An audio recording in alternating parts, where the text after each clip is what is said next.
navegantes! Hoje é dia de falarmos sobre a bebida de Dionísio.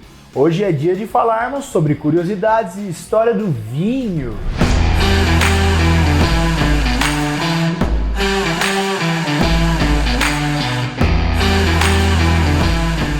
O vinho é muito antigo e ele nasceu antes mesmo de inventarmos a escrita. Então fica muito difícil a gente determinar qual que foi realmente o ano ou o período certo que foi inventado.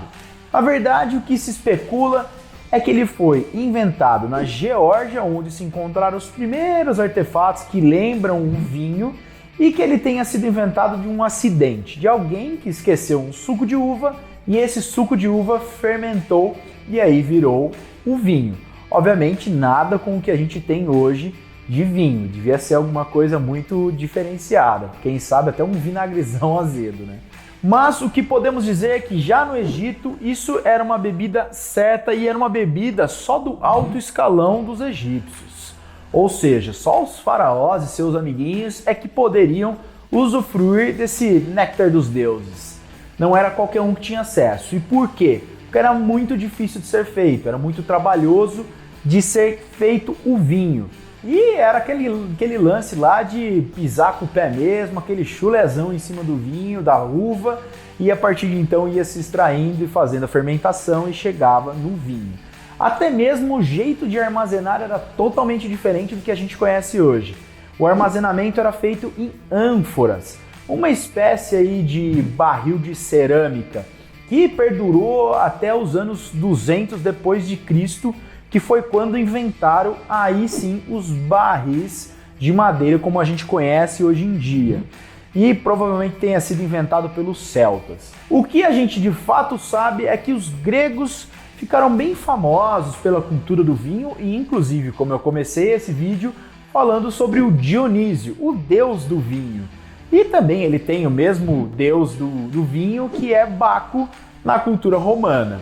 Então esses dois deuses que celebram essa festa, celebram o lado mais libertino da vida e das festividades, eles sempre estavam presentes nos contos ou em o que a gente encontra de escritura daquela época. Por exemplo, Homero, quando ele conta na Ilíade, que é a questão da Troia e Guerra de Troia, ou então na Odisseia de Homero, ele sempre pega e fala algum pedaço sobre o vinho, sobre como as pessoas consumiam vinho nessa época.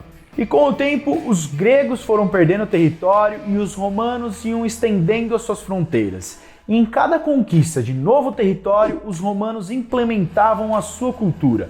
E dentro dessa cultura estava o símbolo de bebida que era e é até hoje o vinho.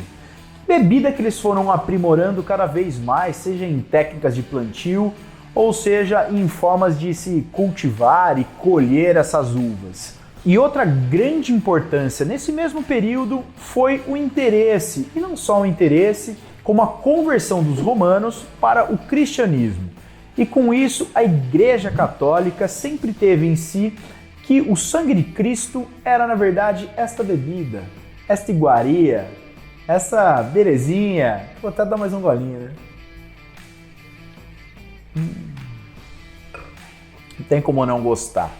E obviamente que eles falavam que isso daqui era o sangue de Cristo, e então eles sempre tentavam cada vez mais aprimorar e a ter novas técnicas e a desenvolver o sangue de Cristo que era usado nas cerimônias católicas. E você já deve ter ouvido falar da região de Champagne na França, não é mesmo?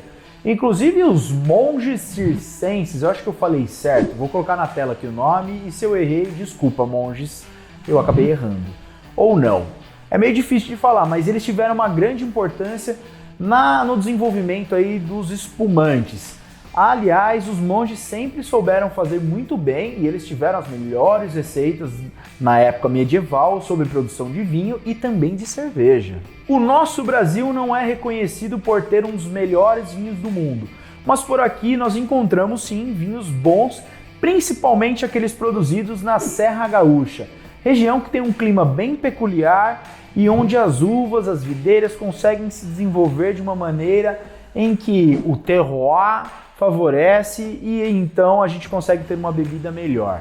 Eu não sou nenhum especialista, sommelier ou enólogo para dizer a respeito disso, mas essa região tem sim seus vinhos premiados, assim como outra região aqui no país, que é na divisa de Pernambuco e na Bahia, que tem seu reconhecimento na produção de vinhos. E o vinho chegou aqui através das mãos dos católicos, através da mão do clero, dos jesuítas, dos freis, que eles trouxeram o sangue de Cristo. Aliás, eles trouxeram as mudas para plantar as uvas que davam o sangue de Cristo. Afinal de contas, eles usavam esse sangue de Cristo nas cerimônias. Então, fazia uma necessidade ter essas videiras, ter essas mudas aqui no Brasil, não é mesmo? E quem foi o pioneiro na produção de vinho aqui no Brasil foi uma figura muito importante na cidade de Santos e na Baixada Santista e no Brasil, que foi Brás Cubas. E ele tentou plantar pela primeira vez ali na região da Serra, que foi ali por volta de Cubatão, mas não deu muito certo, o vinho não se adaptou, na verdade as uvas não se adaptaram, e ele foi subindo a serra e acabou produzindo pela primeira vez ali na região de Taubaté, mas acabava que não era uma bebida dos deuses, vamos dizer assim, e essa tentativa não deu tão certo. Mas foi a primeira vez que alguém aqui em solo nacional tentou fazer o vinho. Mas como a gente já falou que as regiões que ganharam importância se concentram no sul do país, já é de se imaginar que os imigrantes europeus tenham muita importância na produção do vinho nacional. E é isso mesmo.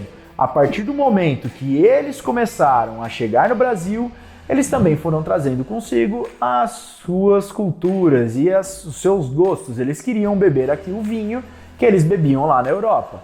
E a partir de então começaram em si a produção, que também no início era produzido lá amassando com as uvas com os pés.